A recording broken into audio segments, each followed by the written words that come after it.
Personal Financial Workshop on Mutual Funds, Loan Management, Personal Finance on November 16 and 17. Register now.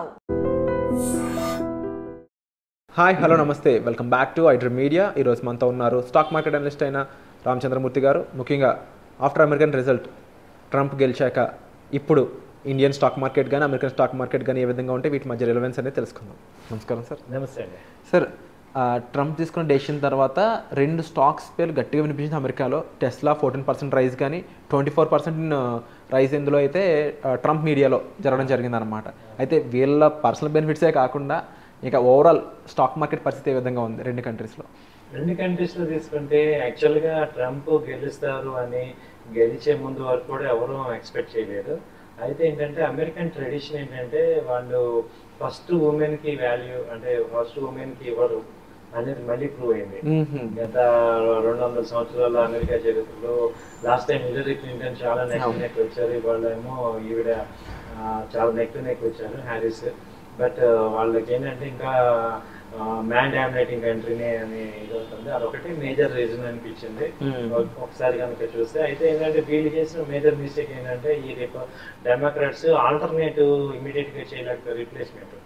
So Biden ఎప్పుడైతే ఆయన జ్ఞాపకశక్తి లేక అక్కడ మాట్లాడలేకపోయారు, immediate alternative లేకపోవటం, అంత పెద్ద డెమోక్రాట్ లో ఇంకా ఎవరూ లేరా అనేది ఒక ఇదనమాట. దాన్ని కమలా హ్యారిస్ కూడా మాక్సిమం ఆవిడ చేయాల్సినదంతా చేసింది, కానీ ఈ ఒక్క 1% అక్కడ విషయం తప్ప ట్రంప్ గెలవడానికి ఈవిడ ఓడిపోవడానికి ఆ ఒక్కటే డామినేషన్, పెద్దగా వేరే రీజన్స్. సో ఆ లేడీస్ డామినేషన్ ఇంకా వాళ్ళు యాక్సెప్ట్ చేయలేని పరిస్థితిలో ఉన్నారు. బట్ వాళ్ళు ఆల్రెడీ ప్రూవ్డ్ ఏంటంటే డెమోక్రాట్స్ చాలా పాజిటివ్గా ఉంటారు గ్లోబల్ వైడ్ అంతా కూడా. ఇప్పుడు రిపబ్లికన్స్ ఆయన స్టేట్మెంటే అమెరికా ఫస్ట్ అనేది స్టేట్మెంట్ ఆయన. అంటే ఎప్పుడైనా బిజినెస్ మ్యాన్ యాక్చువల్లీ జనరల్గా business mans they think them self first, definitely. So అలాగే అమెరికాని ఫస్ట్ అంటారు. ఇలా అవటం కూడా ఒక రకంగా ఏంటంటే కొత్త రోల్ వస్తుంది. ఎందుకంటే గత 4 ఏళ్లలో రిపబ్లికన్ డెమోక్రాట్స్ అందరూ జనరల్ గా వారికి అగెనెస్ట్, కానీ వీళ్ళ హయాంలో 2 వారాలు కంటిన్యూ అయ్యాయి. అవును, స్టిల్ లాస్ట్ 2-3 వీక్స్ బ్యాక్ మనం చూసాం ఎంత ఎఫెక్ట్ అనేది మనం ఇబ్బంది పడ్డాం అనేది. అవును, కాబట్టి ఈయన రావటం వల్ల ఏమవుతుందంటే ఈ యొక్క వారు తగ్గే అవకాశాలు కనపడుతున్నాయి నెటు కూడా. ఎందుకంటే ఈ వార్ వల్ల అక్కడ ఇన్ఫ్లేషన్ బాగా పెరుగుతుంది. మెయిన్ ఓడిపోవడానికి ఇంకో రీజన్ అన్ఎంప్లాయ్మెంట్. ఈ రెండింటిని నేను అడ్రస్ చేయాలి ఇప్పుడు. కాబట్టి ఏంటంటే ఎంప్లాయ్మెంట్ రావాలంటే వార్స్ ఆగితే కానీ కొంచెం వరల్డ్ అంతా పీస్నెస్ రాదు. ఎందుకంటే ఎక్కువ అమౌంట్ గ్రాంట్స్ అన్ని కూడా వీళ్ళు బయట ఈ వార్స్ లో ఖర్చు చేస్తున్నారు. సో అది ఇక్కడ ఖచ్చితంగా ఆగే అవకాశం ఉంది. రెండోది ఏంటంటే ట్రంప్ ఆల్రెడీ ఆయన మనం లాస్ట్ టైం చూసాము ఆయన అడ్మినిస్ట్రేషన్ అంతా కూడా. సో అలాంటి టైంలో ఇప్పుడు ఏంటంటే ఈ యొక్క వీసాలకి కొంచెం బాగా ఇబ్బంది పడతారు ఇండియన్స్ కానీ అవుట్ సైడర్స్ కానీ. సో H1B వీసాలు ఇవన్నీ కొంచెం ఇబ్బంది అయ్యే అవకాశాలు ఉన్నాయి, రిస్ట్రిక్షన్స్ పెట్టే అవకాశాలు ఉన్నాయి. సో ఐటీ కంపెనీస్కి అయితే పాజిటివ్, ఎందుకంటే అలన్ మస్క్ మేజర్ సపోర్ట్ ఉన్నారు కాబట్టి ఆయన కంపెనీస్ కానీ ఇప్పుడు ఎలక్ట్రికల్ వెహికల్స్ టెస్లా ఇండియాలో రావడానికి ఎక్కువ అవకాశం వస్తుంది, స్కోప్ ఉంది అనేది కనపడుతుంది. ఎందుకంటే ఇండైరెక్ట్ గా ట్రంప్ వెనకాల మస్క్ ఉన్నారు అనేది కాబట్టి అదొక అడ్వాంటేజ్ ఆయన పాయింట్ ఆఫ్ వ్యూలో. కానీ ఇండియన్ పాయింట్ ఆఫ్ వ్యూలో కూడా ఎలక్ట్రికల్ వెహికల్స్ కి బూస్టింగ్ అయితే అవుతుంది. సో ఓవరాల్ గా ఏంటంటే మనం కూడా ఈ రిపబ్లికన్స్ ఆల్రెడీ చూసాం కాబట్టి కొంత అంత పెద్ద నెగిటివిటీ ఏం రాదు.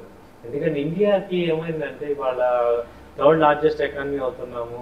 So we are not participate in wars లో లేవు కాబట్టి మనకి పెద్ద ఎక్స్పెండిచర్స్ ఏం లేవు. ఓన్లీ ఏంటంటే ఆ ఇంపోర్ట్స్ గోల్డ్, క్రూడ్ ఆల్టర్నేటివ్ చూస్తున్నాం. సో డాలర్ అయితే ఏంటంటే ఈ డాలర్ ఇండెక్స్ బాగా పెరగడం, రూపీ వీక్నెస్ అవుతుంది. బాగా మెయిన్ పాయింట్ అనేది అదొకటి బాగా వీక్నెస్ అవుతుంది.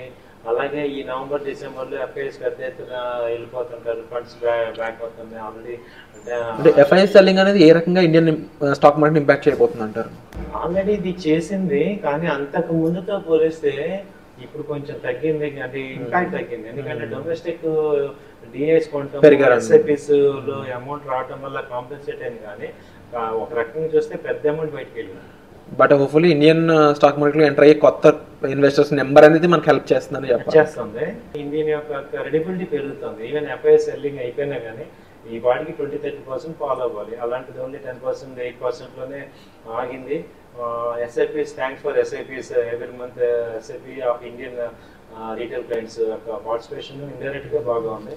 అలాగే ఇవాళ ఏంటంటే ఆల్రెడీ ఈ లాస్ట్ 5 years నుంచి కొత్తగా వచ్చిన వాళ్ళందరూ కూడా ఈ అప్ అండ్ డౌన్స్ అర్థమైపోయినాయి, కామన్లో అయిపోయాయని. వాళ్ళు ఎక్కువ మంది క్యాష్ సెగ్మెంట్లో ఉండే వాళ్ళందరూ కూడా హ్యాపీగానే ఉన్నారు. అలాగే ఈ సెబీ రూల్స్ ఈ మధ్య రిస్ట్రిక్ట్ చేయడం కూడా కొంచెం FIIsలో వాల్యూస్ తగ్గినా కానీ లాస్లు తగ్గటం అనేది జరిగింది.